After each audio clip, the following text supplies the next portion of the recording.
I never liked working nights, but it paid better, and honestly I thought I could handle the stillness.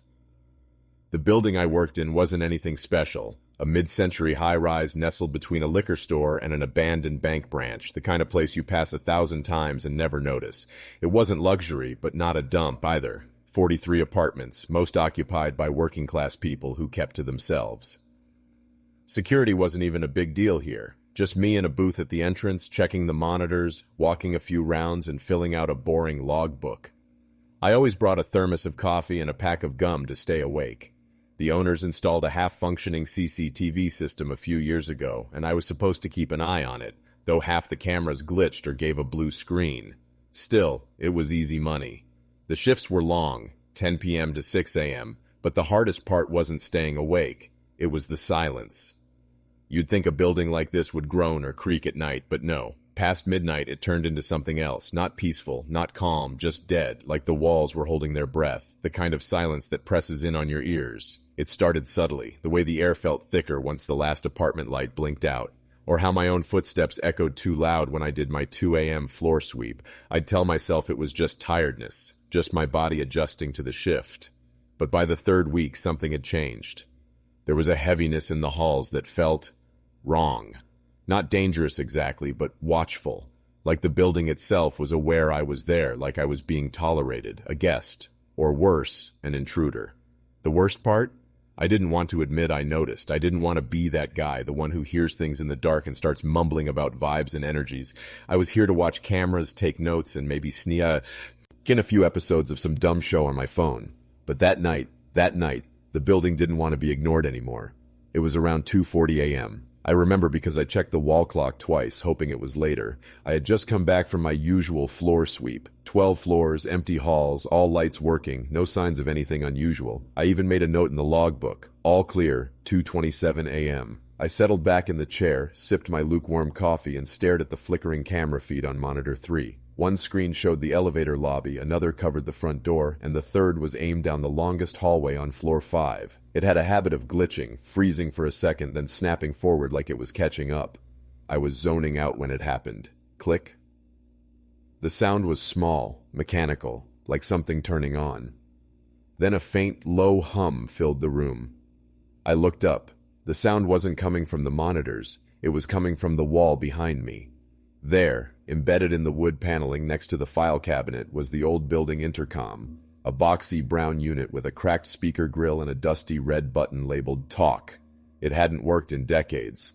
One of the residents told me it was installed in the 70s to connect each apartment to the security office, but it was disconnected years before I took the job. I stared at it. The red light on the unit, the one I'd never seen lit, was glowing. Faint static trickled through the speaker, like a faraway radio searching for a station. And then I heard it. A whisper, barely audible, swallowed in the hiss, like breath against glass. It said my full name, first and last, slowly, deliberately. James. My throat closed. I didn't move. I couldn't. The sound stopped as suddenly as it started. The red light flickered, then went out. Silence returned, louder than ever. I stood up, not even realizing I had. The office felt colder. The air was wrong. I pressed my hand to the intercom. It was warm. Nothing else happened. No follow-up voice, no static, just me, standing there, hand trembling, heart pounding, trying to convince myself I'd imagined it.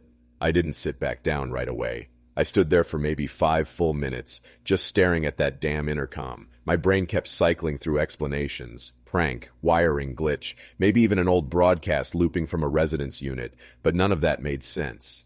The thing wasn't connected. It wasn't even on the new building circuit. I'd seen the wires behind the panel myself once when the landlord was doing some half-assed repairs. They'd been cut clean, dead. So how did it know my name? I finally sat back in the chair, my knees not exactly trusting the weight of me. My hands wouldn't stop trembling. I kept checking the cameras, like something else might appear, but everything was still and flat and eerily quiet. I didn't report it in the log. I don't know why. Maybe because typing it out would have made it real. Maybe I thought if I just ignored it hard enough, it would stay a weird blip in my night. A one-off. But the truth is, I didn't want anyone to think I was losing it. That night dragged on longer than any before. Every creak of the floorboards above, Every flicker of the hallway light on monitor 3, I jumped. My eyes darted toward the intercom every few seconds, just waiting for that red light again. It never came back on, but I didn't relax. When my shift ended, I didn't even change out of uniform. I just grabbed my stuff and left. The morning sun felt harsh, almost offensive, like it had no idea what I'd been through. The streets were busy, life was moving on. But inside, I hadn't moved an inch. Even at home, hours later, I couldn't shake the feeling that I'd been spoken to. Not accidentally, not as part of some transmission. Someone, or something, used that old intercom to whisper my name. Jay. Just once. Not to scare me, but to see if I'd listen. The next night, I showed up 10 minutes early. I told myself it was just to look professional, but really I wanted to get into the building before dark. Maybe daylight would make everything feel more normal, less haunted, less aware. Nothing had changed in the office. Same broken chair, same squeaky desk drawer, same wall of dusty monitors quietly humming. But I couldn't stop glancing at the intercom on the wall, the one that shouldn't work, the one that whispered my name like it knew me.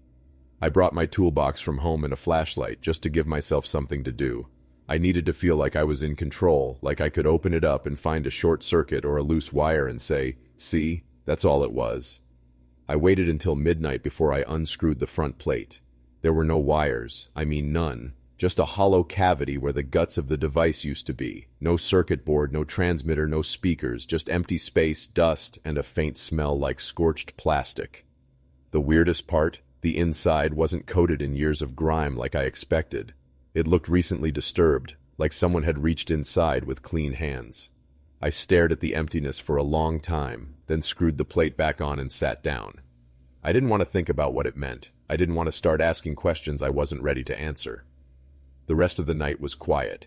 Too quiet. It wasn't just the residents being asleep. It was the building itself. No hum from the vending machine on floor 1. No pipes clanking overhead. Even the flickering hallway light on floor 5 had stopped its usual stutter. It was like the whole structure was holding its breath, waiting. I tried to distract myself with paperwork. I didn't want to look at the intercom. I didn't want to give it that power. But at 2:43 a.m., without a sound, the red light blinked on again, and this time it didn't whisper my name. It just stayed on. I didn't move, not right away. The red light glowed steady, like a slow breath. No static, no crackle, just that silent, patient brightness. I sat frozen in my chair, half hoping it would flicker off again like before, like it had made a mistake. But it didn't. It just stayed on. After maybe 30 seconds, something inside me clicked, some desperate need to do something, so I grabbed the flashlight and walked to the wall. I stood in front of the intercom and stared at it like I was waiting for it to flinch. Then I did something I still can't explain. I pressed the talk button. The second I did, a low, wet pop came from the speaker, like something unsealing. Then, faint, almost imperceptible, I heard a breath, long, slow, not mine. Then silence. I backed away fast, knocking my chair over in the process. The red light stayed lit. Still no sound, no words, just the sense that whatever was on the other end now knew I'd responded. I paced the office, running both hands through my hair. I kept telling myself it was a malfunction. Some old circuit sparked to life, maybe feeding off residual power. But that didn't explain the voice from last night, or why I'd opened it earlier and found it empty. I stared at the monitors, hoping for distraction, and then something caught my eye. Monitor 3, hallway cam on floor 5, flickered, then glitched. And then, it rolled back a few seconds, like a tape rewinding. There was no one in the frame. Then, someone stepped into view, just the edge of a figure, barely visible, but unmistakably there. They stood completely still, facing the camera, just outside of full view. No movement, no walking in or out, just appearing mid-frame like they'd been pulled from a shadow. And then, they tilted their head, slowly, deliberately, like they were listening. A beat later, the intercom crackled behind me again. This time it whispered, "I see you now." I didn't even realize I was backing away until I hit the filing cabinet. I wanted to run. I should have run, but my legs wouldn't move, like some part of me knew the moment I left that room, I wouldn't be alone in the hall. The intercom light went out. The voice stopped, but it didn't feel over. I rewound the camera footage, frame by frame, looking for the figure. But it was gone. Just static now, like it had been scrubbed clean. No glitch, no distortion, nothing. I tried checking the other cameras, fast-forwarding through the last few minutes. Hallways, stairwells, elevator, all clear, except one. Monitor 5, focused on the building entrance, flickered, and for less than half a second, I caught a glimpse of someone just outside the front door, standing still, not walking, just there. But when I paused and rewound, nothing, just an empty sidewalk. I sat in the chair for the rest of the night, gripping the flashlight like it was a weapon. I didn't even blink when the coffee machine started sputtering behind me, even though I hadn't used it. I didn't check. I couldn't. I just kept staring at the monitors like they were the only connection I had to something normal. That morning, when my shift finally ended, I didn't leave immediately. I stayed an extra 30 minutes, pretending to fill out paperwork while the daylight slowly trickled through the lobby windows. I needed to see the sun. I needed to make sure the world still worked the way I remembered. When I finally stepped outside, the cold morning air felt like a slap. I wanted to believe it was a prank or maybe my brain playing tricks on me after too many sleepless nights, but I couldn't shake the feeling that something noticed me, not just saw me, recognized me. That voice, it didn't sound curious. It sounded patient and intimate, like it had been waiting a long time to say exactly those words. I see you now. And somehow I knew, whatever it was, it had only just started. By the third week, I stopped pretending I wasn't scared. I still clocked in on time, still did my rounds, still filled out the logbook, but everything about the building had started to feel different. Less like a job, more like a test.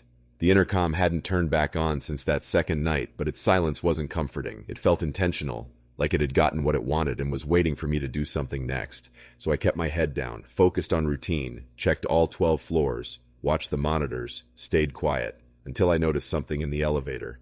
It started with the buttons. 12 floors just like always, plus the lobby and basement, standard layout. But during a floor sweep one night around 3:15 a.m., I stepped inside and saw something strange, an extra button beneath the 12th floor. It didn't say PH or roof or anything like that. It said 14. I blinked, thinking maybe I was just sleep deprived, but there it was, clean, backlit, clearly etched into the metal. No 13, no skipped number, just 14, bold as hell, like it had always been there. I didn't press it. I couldn't explain why, but something deep in my chest locked up the moment I looked at it. Like pressing that button would be crossing a line I didn't understand, so I backed out of the elevator and took the stairs instead. Every landing was exactly as it should be. Floor 12, then the roof access door above that. No 13, no 14. I told myself it was a maintenance error. Some prank by the night crew. Maybe the panel got replaced with the wrong one. But when I came back 30 minutes later, the button was gone. Back to normal. L, B, 1 through 12. No 14. The next day, one of the residents, Mrs. Larson from 11C, stopped me in the lobby. She was pale, hands shaking slightly. She asked if the new tenants on the 14th floor were moving in late. Said she'd heard furniture being agged upstairs all night. I didn't correct her, because I didn't know what to say. That night, I couldn't stop thinking about what Mrs. Larson said. Furniture, dragging, above her. That would put the noise on the 12th floor, technically, but she was sure it was coming from the 14th, her exact words, like she'd lived with that floor her entire life. I kept thinking about that elevator button. Around 2 o'clock a.m., I decided to test something. I stepped into the elevator and stared at the panel, half expecting to see the mystery button again. Nothing, just the usual layout. But then I did something reckless. I pulled out my phone, opened the camera app, and aimed it at the panel. The 14 button was there, not visible to the naked eye, just on the screen. I stared at the glowing number through the lens, frozen. My thumb hovered over the physical buttons, but I couldn't bring myself to press it. My hand was trembling. Then the elevator dinged. It was still on the ground floor, but the light above the door showed 14. That button doesn't exist. The doors opened. Just opened. No one was inside. No one had called it. And I hadn't pressed anything. But the display still showed 14, as if it had arrived.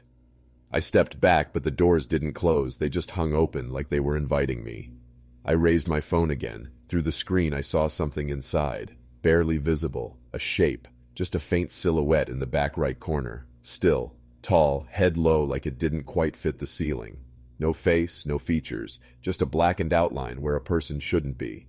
I lowered the phone. Nothing there. Just an empty elevator. The doors stayed open for a long time, far too long, then slowly slid shut. The floor indicator blinked back to L. I stood there for a long time. I didn't move, didn't breathe. And then I saw something that made me forget how to stand. on the security monitor for floor 12. A hallway that shouldn't exist showed up, 4 doors on each side, dim overhead lights, a wet shimmer on the tile, and a window at the end with someone watching me. I didn't look away from that monitor for over 10 minutes. The hallway shouldn't exist. That much I knew. Our building had 12 floors. 12, not 14. And yet there it was. Cold tile, low light, a row of silent apartment doors. But it wasn't just what I saw that disturbed me. It was what I felt. That hallway didn't feel abandoned. It felt occupied. And whoever was behind the window at the end, just a vague silhouette, unmoving, knew I was watching. They didn't pace. They didn't wave. They didn't retreat. They just stared. Eventually, I blinked, and when I looked again, the hallway was gone, replaced by the usual dim view of floor 12's real hallway, as if someone had pulled a sheet over it and pretended it was never there. I even rewound the footage. Nothing. No extra floor, no watcher, no window. I wanted to call someone, the property manager maybe, or the building owner, but what would I say? Hi, yeah, I think there's a haunted hallway that only exists sometimes, and also a button that appears in the elevator when you use your phone camera. I couldn't. So instead, I sat there in the quiet, the air feeling just a little thicker, the lights just a little dimmer, and I listened to the hum of the building press down on me.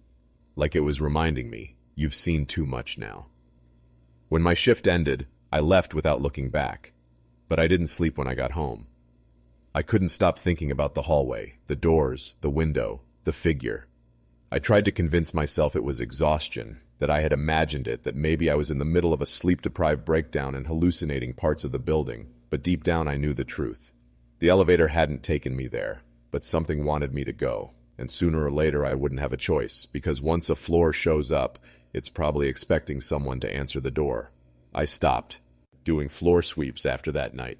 It wasn't part of the contract anyway, just something the last guard used to do, and I inherited like some unspoken tradition. But after the elevator, after the 14th floor and the shadow at the window, I couldn't bring myself to roam the halls in the dark anymore. I stayed in the office, monitored the cameras, filled out the logs, stared too long at blank screens that sometimes showed more than they should. The thing was, even when I stayed still, the weirdness didn't.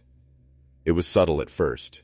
I'd be sitting there sipping cold coffee and swear I heard something beneath the low electrical hum of the monitors, not through the speakers, through the walls, like faint conversations. Nothing I could make out, just overlapping syllables. Laughter, sometimes crying, always distant. I told myself it was plumbing noise. Vents, old concrete playing tricks, buildings creak, right? But then I noticed something else. Whenever I heard those muffled voices, the camera feeds would glitch. Not all of them, just one, and always a different one, like the source was moving. It was 2 nights after the elevator incident when it got worse. The night felt wrong from the start. The air in the office was hot, sticky, like the building had sealed itself shut. Even the fans didn't seem to cut it. I kept glancing at the clock, expecting it to tick faster. It didn't. Around 3:11 a.m., I heard it again. Only this time, it was clear. A whisper, right behind the drywall. I froze. The voice wasn't garbled, it wasn't faint, it was clear enough to understand. Don't let him in. The sound wasn't coming from a vent or a pipe or the intercom. It was coming from the concrete, and it sounded terrified, not threatening, like whoever or whatever was speaking through the walls wasn't trying to scare me. They were warning me. I backed away from the wall, slowly. There was no vent there, no pipe, just solid gray-painted concrete, cool to the touch, unmoving. But I heard it again. Don't let him in. He sees you. This time it was quieter, like it was being pulled away. I pressed my ear to the wall without thinking. I know how that sounds. I knew how insane it was while I was doing it. But something in the voice, it wasn't malicious. It felt human, urgent. For a second I heard nothing but my own breath. Then softly, closer this time, like it was right on the other side. He's not in the building. He is the building. I staggered back. My spine felt ice cold. That phrase, those words, something about them stuck in my brain like a splinter I couldn't pull out. It didn't make sense, but some deep part of me understood what it was trying to say. It wasn't warning me about a man, it was warning me about the place. And as that realization hit, every monitor blinked off for exactly 1 second. Black. Then flickered back on, except for monitor 6. It showed static for a few seconds. then switched to a camera angle I had never seen before. A long hallway, narrow, no wall fixtures, no signs, just one black door at the very end. My hands hovered over the keyboard. That camera wasn't mapped to any real location. There was no KM6 in the schematics. I checked the system logs. It hadn't even been active until now. I leaned in. The image was grainy, but clear enough. The door at the end of the hallway looked wet, like someone had just painted over it with tar. Something about it made my skin crawl. And then my voice crackled through the speaker. Not a recording, not an echo. My voice, saying, "Is someone there?" But I never said that. I hadn't spoken out loud in over an hour. I felt like I had fallen out of my own body. Hearing your own voice, live, speaking words you never said, Fro. A place you've never been. It does something to your brain, like a glitch deep in your sense of self. I wasn't afraid I was losing my mind anymore. I was afraid something else was using it. I replayed the audio, again and again, same thing every time. My voice, slightly lower, less emotion, speaking slowly. Is someone there? Just once, that was it. But the way I said it, there was no curiosity, no concern. It wasn't a question. It was an announcement. After that, Monitor 6 cut to black. No static, no signal. Just a black square on the wall of screens, as if it had never turned on in the first place. Even the input name changed. Now it just read, Source Unknown. I wanted to go home. I almost walked out. But something told me if I left right then, if I turned my back, I wouldn't be walking out alone. The building had gone quiet again. Not the usual quiet, but the other kind. That unnatural stillness where even the lights seemed to dim a little, like they were listening, waiting. And then, the voices started again. Not whispers this time. Not through the wall. From under the floor. A man's voice. Calm. Repeating one sentence over and over. We remember what you forgot. Again. And again. It made no sense, but it hit something raw in me, like a memory I wasn't allowed to have anymore. I backed into the office chair, eyes scanning the ceiling, the corners, the door. I didn't know where to look anymore. That phrase echoed in my skull even after the voice stopped. We remember what you forgot. That's when I knew it wasn't just haunting me, it was trying to reach me, through walls, through concrete, through voices that didn't belong. The building wasn't just full of noise, it was speaking, and I think it wanted me to start listening. There were still a few apartments that hadn't been leased out since I started. Most were just sitting empty, renovations on hold, paperwork tied up, or whatever excuse the building manager gave me when I asked. But one unit always stood out, apartment 7B. The hallway outside it was colder than the others. Not by much, just enough to notice. Enough to make the hairs on my arms rise every time I passed by on a sweep. I avoided lingering near its door, not just because it was empty, but because the silence there felt off, heavy. Like the apartment was listening back. And I knew the story. Everyone in the building did, even if no one talked about it. 2 years ago, there'd been a fire. Not a huge one, not even reported on the news. But it started inside 7B and left the unit scorched beyond use. No official cause ever got filed. No one hurt, supposedly. But the tenants on that floor said the screams that night didn't sound normal, didn't sound human. Management boarded it up for a while, then a few months ago they quietly replaced the door. Same unit number, fresh paint like nothing had ever happened. But no one moved in. No one even viewed it. Even the delivery guys skipped it when they brought up packages. I hadn't thought much about it lately, until that night. A little after 3 a.m., I was nodding off in the office, head tilted back in the creaking chair when I heard a soft tap on the glass. I sat up fast. The front lobby was empty. Another tap, this time lower, like from a shorter height. I leaned forward, slowly, heart climbing into my throat. A girl, maybe 7 or 8 years old, hair hanging in tangled strands across her face, dress smudged with soot, hands streaked with black, like she'd been crawling through ash. She looked up at me with wide eyes and said, "Can you help me find my mom? She lives in 7B. And my stomach dropped, because 7B had no lights, no furniture, and no one lived there.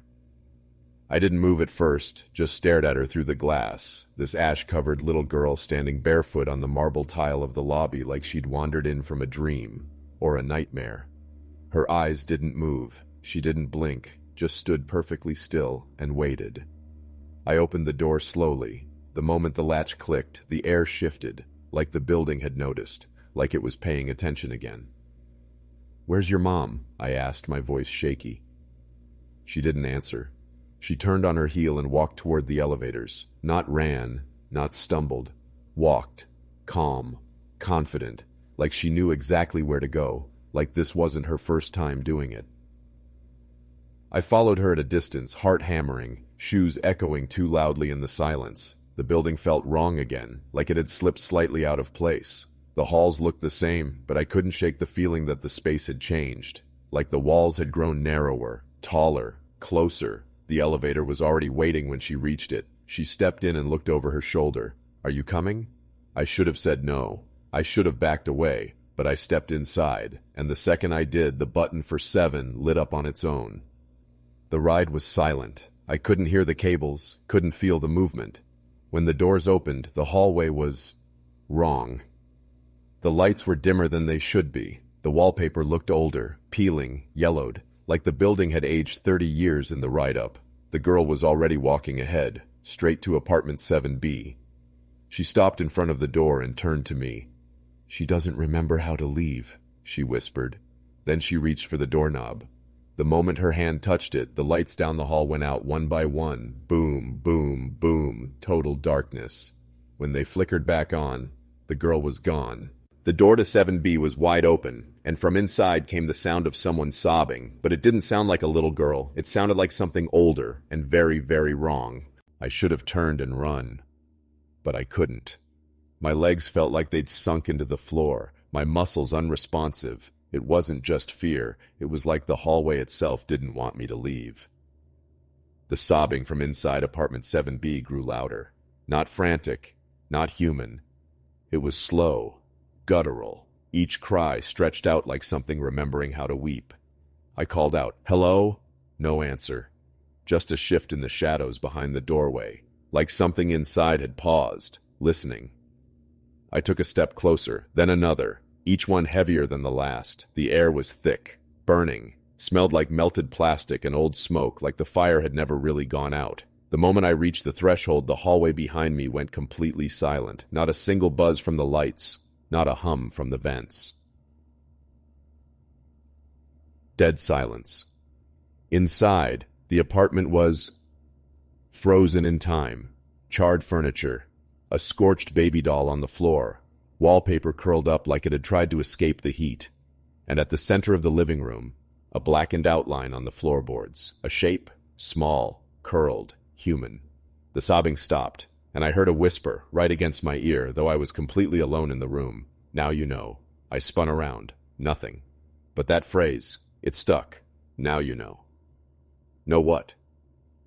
I staggered backward out the door. As soon as I crossed the threshold, the apartment lights blinked off. Total darkness again. I slammed the door shut. When I turned back toward the elevator, the hallway had returned to normal. Bright, clean, wallpaper intact. No sign of age, or decay, or smoke, like the whole thing hadn't happened. I checked the security cameras. Nothing. No footage of the girl. No footage of me even going up. Just a gap. 15 full minutes missing from every feed. But I knew what I saw. And every night since, when I pass by 7B on patrol, I feel it watching me. The air gets colder. The silence returns. And sometimes, late into the shift, I hear that same voice. "Now you know." There's a room on the basement floor that's not listed on the blueprints. No door number, no signage, no keycard access. Just a plain, windowless steel door tucked between the janitor's closet and the generator room. You'd miss it if you weren't looking for it. I only found it during one of my overnight patrols, maybe 3 weeks into the job. I remember pausing, squinting at it in the dim yellow light, wondering if it was a utility panel or storage. I knocked. No answer. I didn't try to open it. Didn't feel like I was supposed to. The next day I asked Eric, the day shift guy, if he knew about it. He went quiet for a moment, then said, "Don't mess with that door." I pushed a little. "Why? What is it?" He shrugged too quickly. "It's nothing, just one of those old sealed rooms from before the renovation. They didn't want to spend money gutting it." But the way he said it told me that wasn't the truth. I let it go, for a while. But then the static started, only in the basement, only near that door. A low, constant hiss, like an untuned radio.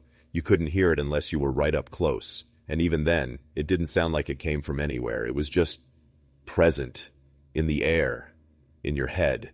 I assumed it was the generator, maybe old wiring, but it got louder with each passing night, more high-pitched, sharper, like something struggling to stay hidden and failing. Then came the dreams.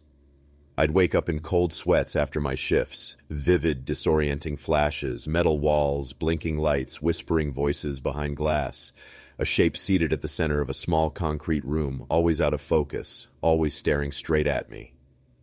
Then one night during my 3 a.m. round, the door was open. Not all the way, just an inch, just enough to see the red glow flickering from inside, just enough to hear a voice from the dark. "We've been waiting for you." I don't know why I stepped inside. Maybe it was the voice. Maybe it was the way the static seemed to fade the moment the door creaked open, like silence had been waiting patiently on the other side. The room was colder than it should have been. No vents, no fans. Just thick, stagnant air pressing against my lungs like I was breathing inside a sealed jar. It wasn't a storage closet. It was a cell.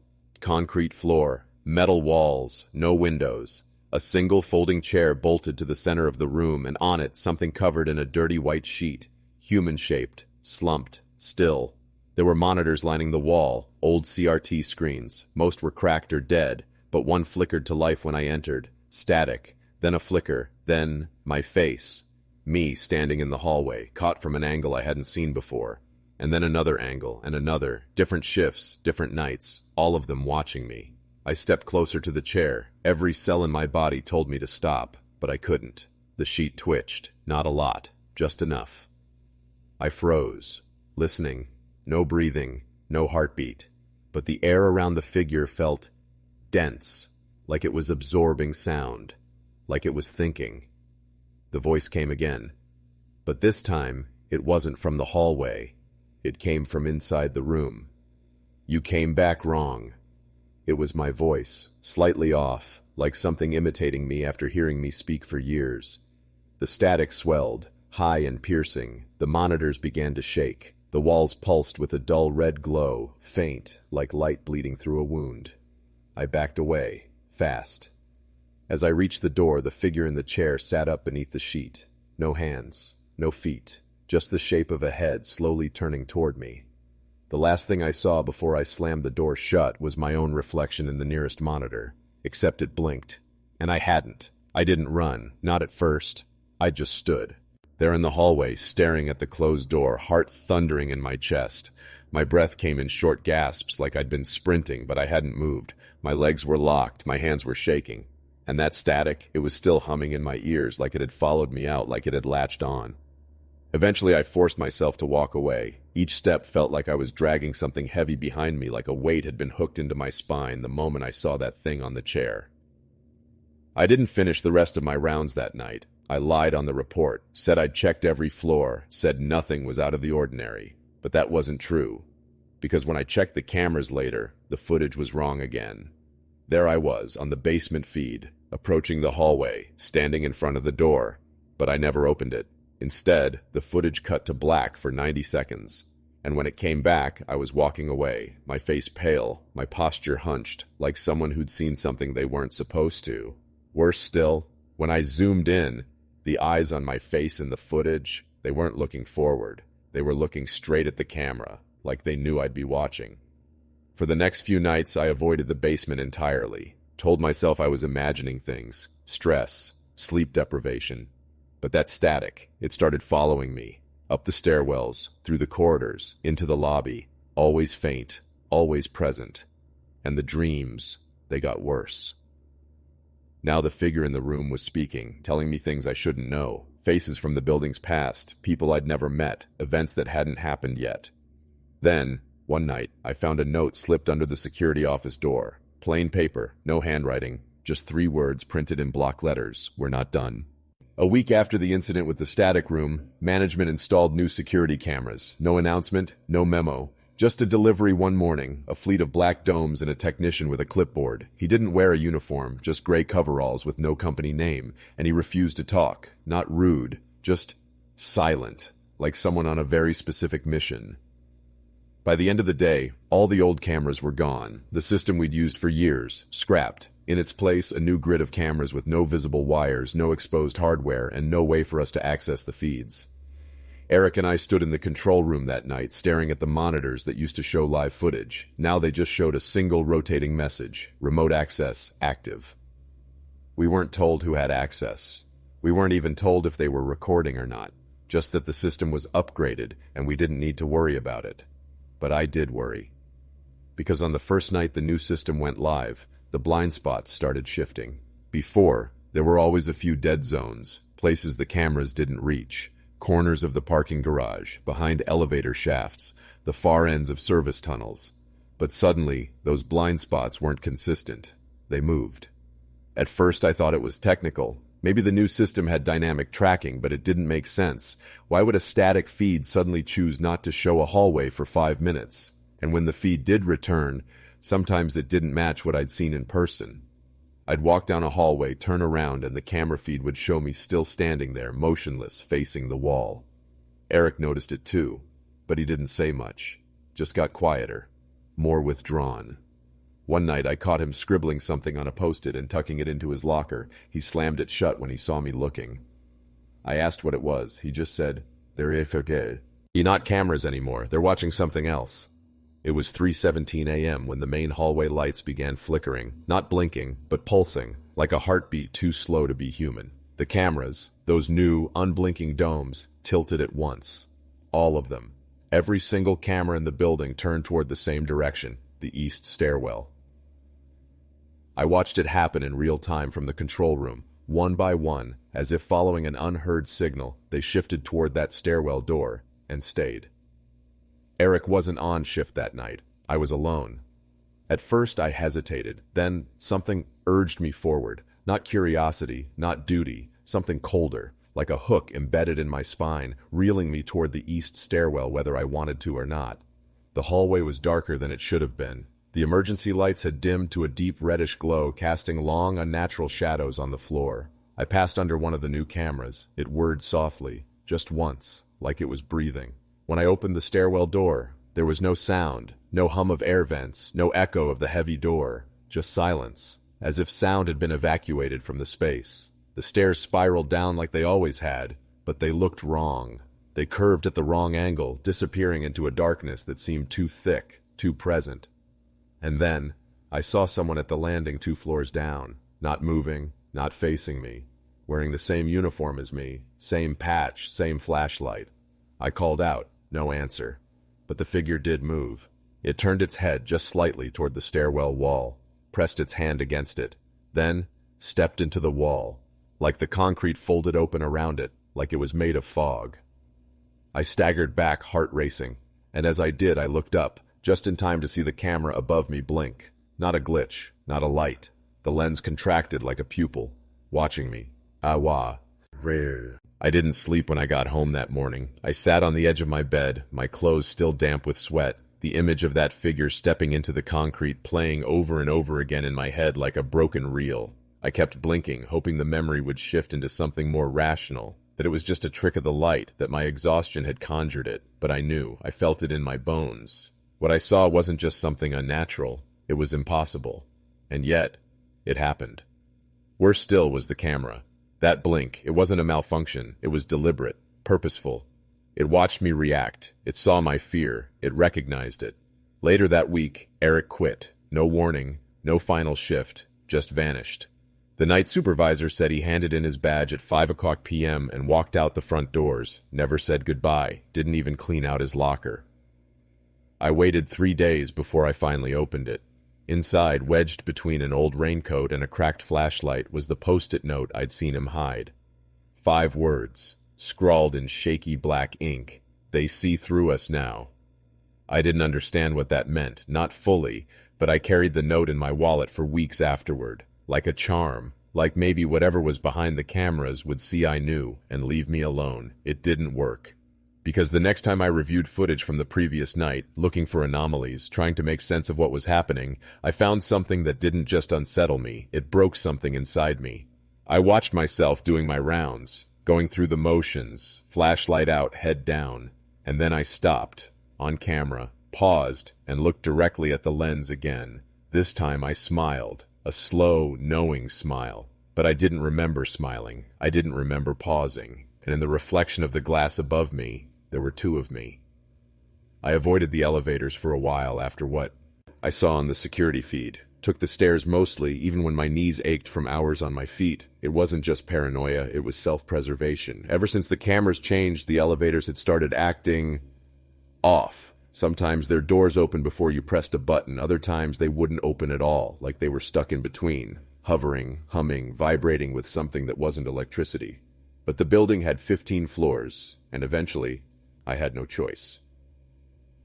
It was a quiet Monday night. Rain tapped lightly on the upper-level windows. The janitor hadn't shown up. My replacement hadn't clocked in. I was alone. I needed to do the floor sweep, and the elevators would save time. I rationalized it. If anything weird happened, I could always take the stairs back down. When I stepped inside, everything looked the same. Dull metal walls, soft yellow lights, and the row of numbered buttons. But something had changed. The air felt tighter, like the pressure was wrong. Too much gravity. My ears popped like I'd ascended a mountain. Still, I pressed the button for floor 6. The doors slid shut too quietly, and the overhead lights dimmed, not flickered, just lowered, like a theater right before the movie starts. The numbers above the door began ticking upward. 1, 2, 3, 4, 5, 6. Then they kept going. 8, 9, 10. There was no floor 10.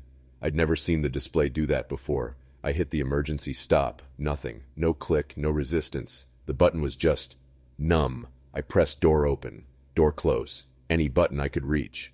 The elevator didn't respond. Outside the little glass slit on the door, the walls sped by. Concrete, piping, insulation, then smooth rock, then dirt.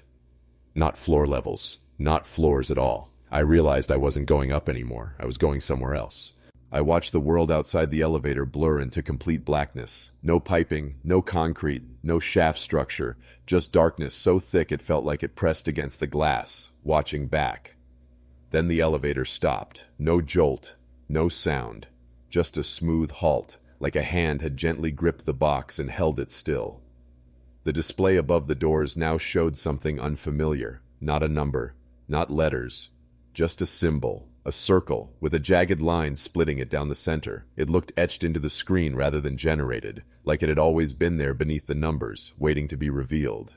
The lights dimmed further, barely illuminating the interior. My own reflection stared back at me in the metallic walls, distorted, slow-moving, like it was thinking independently. And then, the doors opened. Not to a floor, to a hallway I'd never seen before.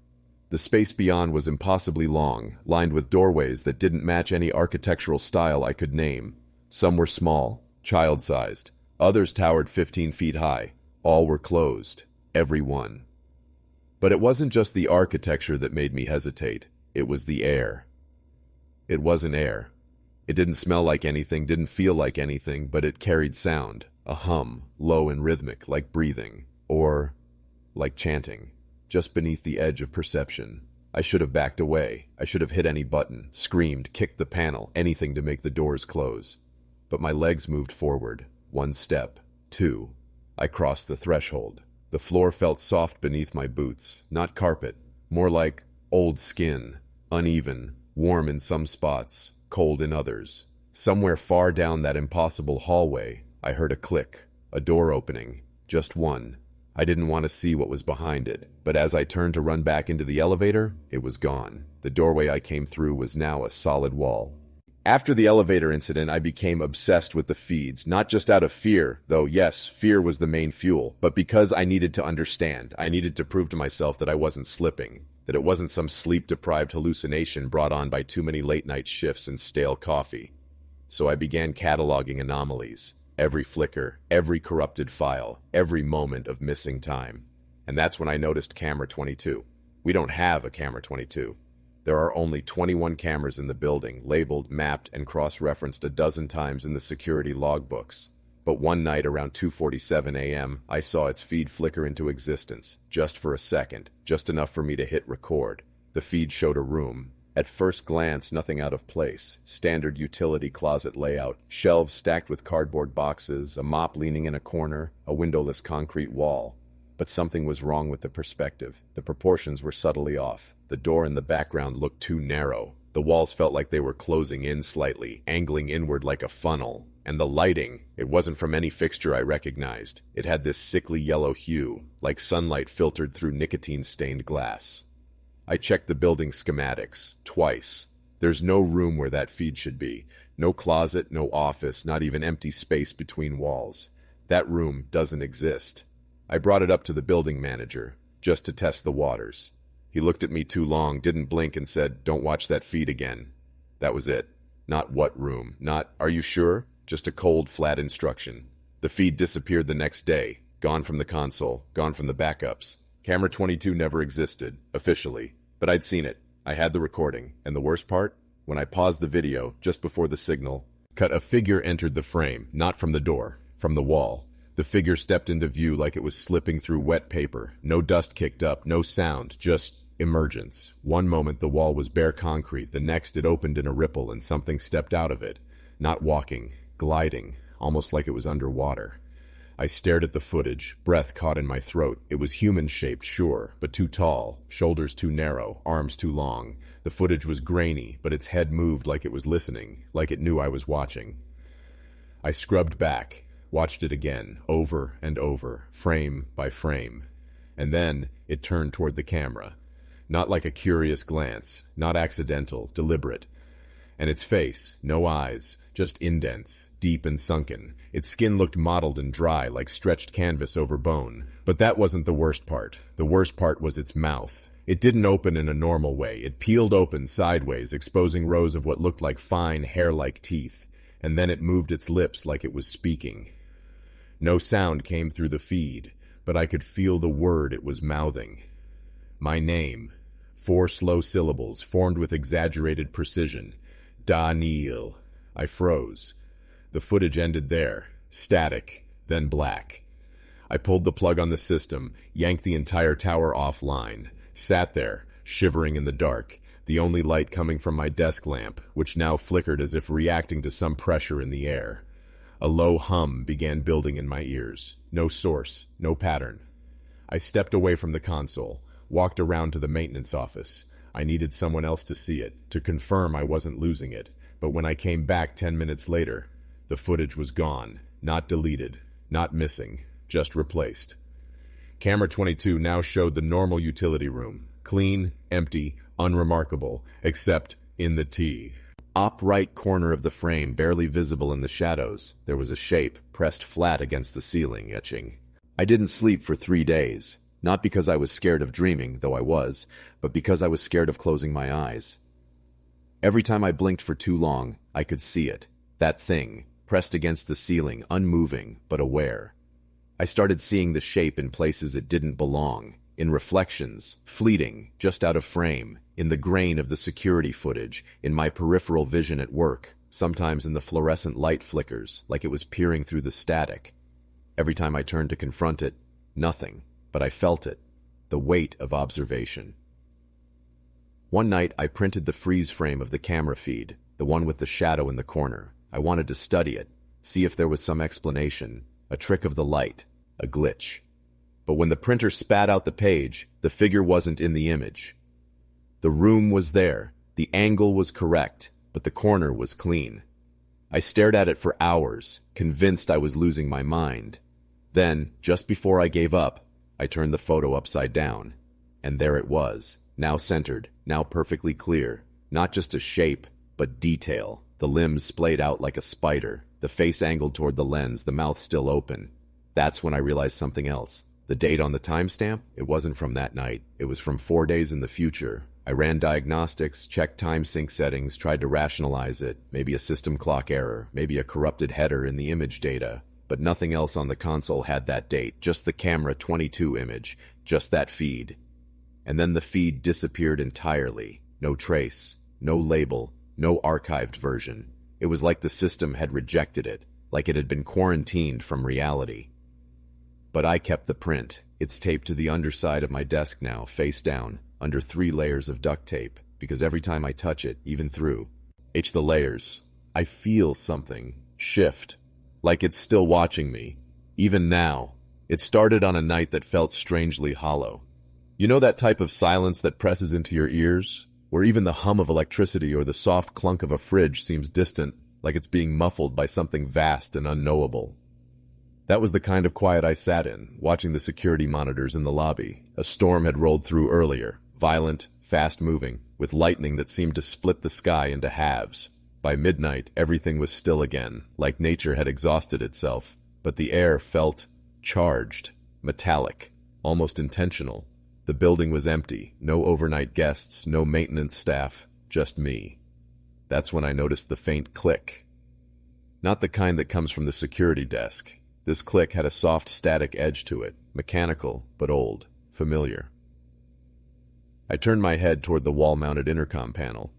We hadn't used that system in years. Every apartment had switched over to a digital entry app last winter. The physical intercom was obsolete, just a box with a rusting speaker grill and 3 loose buttons, none of which worked the last time I tested them. But the red light was on, faint, flickering. I stood up slowly, a tight chill crawling over the back of my neck. The intercom gave a second click, then static, a low hiss that seemed to rise and fall like someone adjusting a mic. I reached for the power switch under the desk, thinking maybe it was some electrical issue, maybe water got into the wiring from the storm. But just as my finger brushed the button, a voice whispered my name. Not loudly, not with urgency, just softly, as if the person was standing on the other side of the wall, barely breathing. Daniel! Not a question, not a call for help, more like recognition. I froze. My hand still hovered over the switch.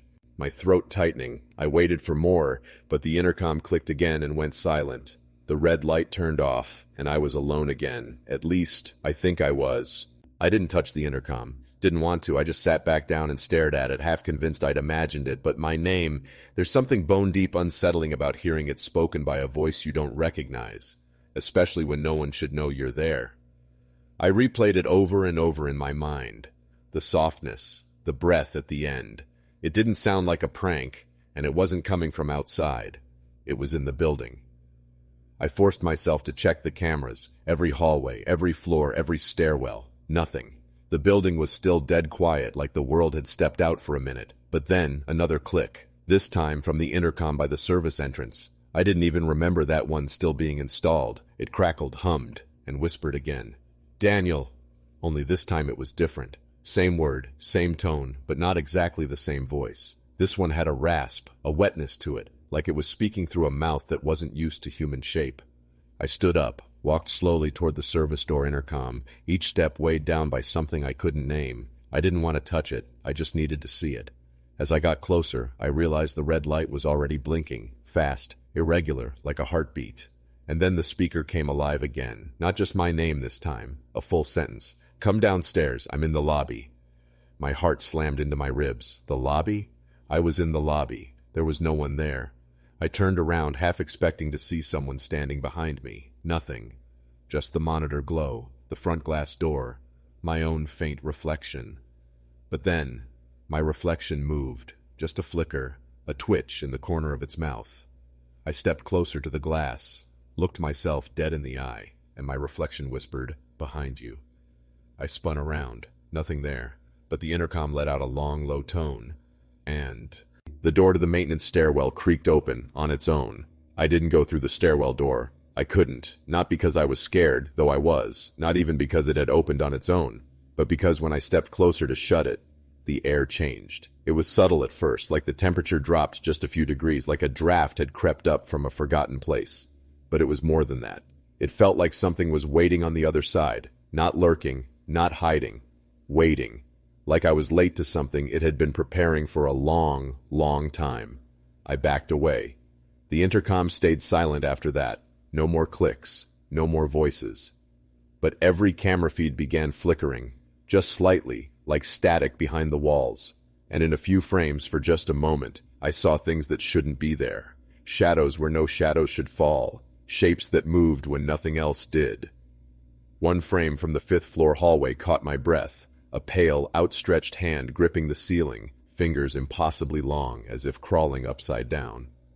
I blinked, and it was gone. I submitted the glitch logs to maintenance the next morning, told them the storm must have messed with the system. I didn't mention the intercom, or the voice, or the reflection that spoke to me. What would I even say? Hey. The analog speaker that hasn't worked in 3 years whispered my name, and then I hallucinated my own reflection warning me I wasn't alone. I'd sound unwell. And truthfully, I started to feel that way. Over the next week, I began hearing things outside of work too. Soft electrical hissing in dead quiet rooms, faint knocks in the walls, distant voices that stopped mid-sentence when I focused on them. But the worst part? Sometimes, I still hear the intercom click on in my sleep, even though I haven't been back to that building in months, even though I moved 3 cities away, even though there is no intercom in my new apartment. But when I wake up, the red light is always on, just for a second. Then it fades, and silence presses in again. It was a gift, an antique mirror my older sister picked up at a yard sale in upstate Vermont, heavy, ornate, with twisted brass vines wrapping around a cracked wooden frame that smelled faintly of old books and mildew. She thought it was witchy in a cute way, and figured it would suit my new apartment. I didn't argue. I needed furniture, and it was free. I propped it up against the wall in my bedroom next to the radiator. It didn't quite hang straight, but I liked that. It felt lived in. Authentic. The first night I barely noticed it. The second night I did. Not because anything strange happened yet, but because I realized I had started glancing at it more than usual. Whenever I passed the room, I'd catch myself turning my head toward it, like it had something to say, like a presence you sense in a crowd before you see their face. On the third night, I had the dream. I was standing in front of the mirror, wearing different clothes, older somehow. My jaw was bruised and my left hand was shaking. In the dream, I was staring at my reflection, but it wouldn't match me. I lifted my right hand. The reflection raised the left. I tilted my head. It remained still. And then it smiled. Not cruelly, not manically, just knowingly, like it understood something I didn't. I woke up sweating, chalked it up to stress. I'd just moved, had a weird week, barely slept. The mirror was just a thing, some old piece of junk from a flea market, probably carrying 100 years of fingerprints and dust. But still, I moved it to the hallway outside my room, just to be safe. That's when I noticed the first real oddity. Every morning when I left for work, I'd glance at the mirror out of habit and notice something off. My shirt color, the way I was holding my keys, a bruise that wasn't there. Small details that didn't make sense, until later that day, when they happened, at FAB. Erst, I thought it was coincidence. The shirt color, maybe I'd picked something similar by chance. The bruises, maybe I bumped into something without noticing. I kept telling myself these things because what else could it be? But after the third time, I stopped brushing it off. One morning, I looked into the mirror and saw myself with a small cut on the bridge of my nose. I frowned, leaned in. There was no cut on my real face, but the reflection had one. Red, fresh, precise.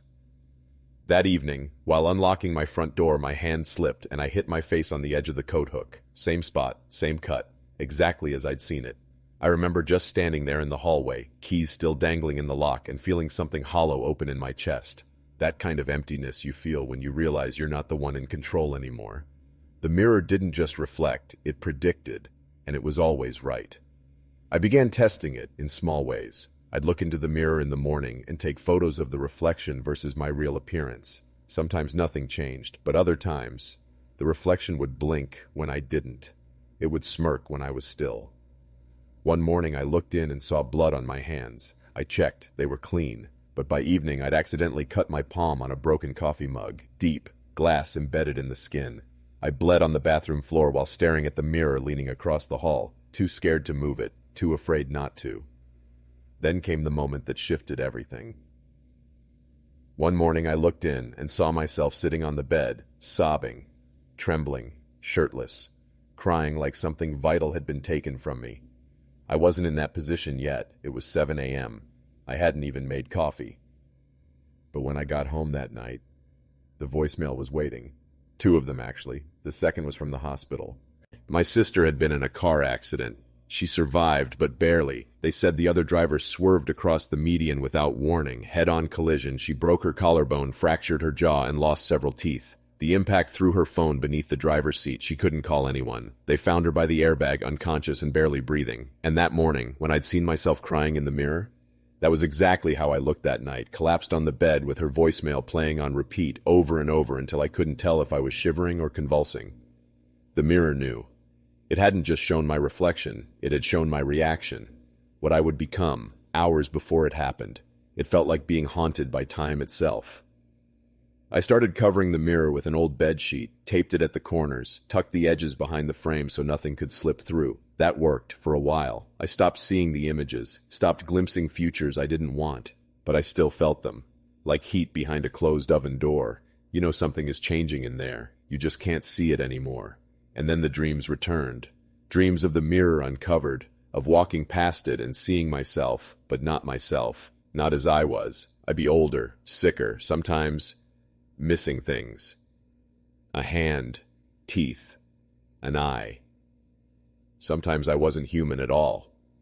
One night in the dream, I tore the sheet off and saw a version of myself smiling, blood on my chin, holding something limp in one hand. The other me leaned in, pressed against the glass, and whispered, "You can't stop it. You're just the echo." I woke up sobbing. I put the mirror in storage the next day, wrapped it in towels, packed it in a sealed wardrobe box, and paid for a unit across town. I didn't tell them what was inside. I didn't care. I just needed it away. But now, sometimes when I pass by windows or shiny elevator panels, I swear I see it again. Not me, the other me. Waiting. I moved into Unit 3B in late October, just as the leaves in the city turned that tired orange-brown and the wind started carrying the scent of cold concrete and burnt radiator dust. It was a quiet building. Brick, 4 stories, nestled between 2 condemned row houses that had been gutted and left for dead. Rent was cheap. The kind of cheap that came with water damage, flickering hallway lights, and that stale mildew odor that seeps into your clothes if you stay too long. But I didn't care. I just needed somewhere new, somewhere away. The landlord was a guy named Manny, middle-aged, smoked constantly, even indoors, and had that kind of permanent 5 o'clock shadow that made him look like he hadn't slept in years. But he was polite enough, handed me the keys, and gave me one very specific instruction before I moved in. Don't use the intercom. I must have looked confused because he added, "It's busted. Sometimes it buzzes for no reason. Might even talk on its own. Wiring's ancient. I've been meaning to get it fixed." I nodded, pretending that wasn't weird, and went about unpacking. The intercom panel was mounted to the wall beside my front door. Beige plastic, yellowed with age. A small speaker, a button for buzzing people in, and a row of numbers that didn't seem to connect to anything. The thing crackled every now and then like a dying walkie-talkie. For the first week, it was quiet. Then one night, just past 2 a.m., it buzzed. Loud, sharp, jarring. I stumbled out of bed, heart racing, and stood in front of it. It buzzed again, then crackled. Then through the speaker, distorted but clear enough, I heard my name. Elliot. Not shouted, not panicked, just spoken, like someone was confirming I was there, like someone knew I was listening. I didn't answer it. I couldn't. I just stood there, bare feet on cold floorboards, staring at the panel as static hissed and popped through the speaker. "Elliot," it repeated. Only this time, the voice was closer to a whisper. Gravelly, slow, like someone trying to remember how my name tasted in their mouth. Then silence. I waited. No more buzzing, no more voice, just the thump of my pulse in my ears and the faint creak of the hallway pipes settling like bones in the ceiling. I slept on the couch that night facing the door. The next morning, I asked Manny again about the intercom, told him it had said my name. He didn't even blink, just waved a hand and muttered, "Told you it was busted." "But it knew my name," I pressed. "How?" He gave me a look like I was asking the wrong question, then after a moment said, 3A used to be yours, right?" I frowned. "No, I'm 3B. He nodded slowly, like he hadn't heard me, then walked off without another word. That night I checked the tenant list on the mailbox panel in the lobby. There was no 3A listed, just blank space. But the door across from mine, directly across the narrow hallway, was marked 3A. The paint on it was chipped. The doorknob was tarnished. No name, no sign of life. I'd never seen anyone go in or out. I knocked once. Nothing. Again. Still nothing. Then, as I turned to leave, I heard it. Behind me. Not from the door, but from the intercom in my apartment. Buzz. I ran back inside. The panel was crackling again. Then came the voice, but this time it wasn't just whispering my name. It was mimicking it, repeating it back to me with a twist. The same syllables, but wrong somehow. Stretched, crooked. Drawn out like someone trying to sound human, and failing. Then something even worse. It laughed. I unplugged the intercom the next day, yanked the wires from the wall, pried the PAs or A nail off with a screwdriver. It sparked once, faintly, then went silent. I wrapped it in a towel and stuffed it into the closet behind my winter coats like I could hide its voice by burying it in linen and darkness. I didn't sleep that night. I kept staring at the wall where it used to be, like I was waiting for a sound I didn't want to hear. But it never came. At least not from inside the apartment. Around 3 a.m. I heard something across the hallway. A soft creak. I crept to the peephole. The door to 3A, usually sealed tight, was cracked open. No one in the hall, no movement, just the soft, nauseating feeling that something was watching me through the crack, like an eye behind glass, waiting, blinking without a sound. I locked every deadbolt I had, pushed a chair against the doorknob, sat on the floor with my back to the wall and the lights on, the whole room buzzing with stale air and the smell of sweat. I thought of what Manny said. 3A used to be yours, right? I hadn't lived there before. At least, I don't remember living there. But sometimes, in dreams now, I'm standing inside 3A, not looking in, looking out, through the crack in the door, at me, as if both versions of myself are living opposite each other, on either side of a boundary that keeps growing thinner, like the hallway is less of a physical space and more of a mirror, one version of me hearing the voice, the other speaking it. Elliot, it says, over and over, not like a name, but like a warning or a countdown. I don't live there anymore. I left the building a month ago, didn't leave a forwarding address, didn't take the panel with me. But sometimes late at night, my new apartment's buzzer goes off, briefly like a hiccup in the wiring. And I never answer it, because the voice doesn't call out anymore. It just waits.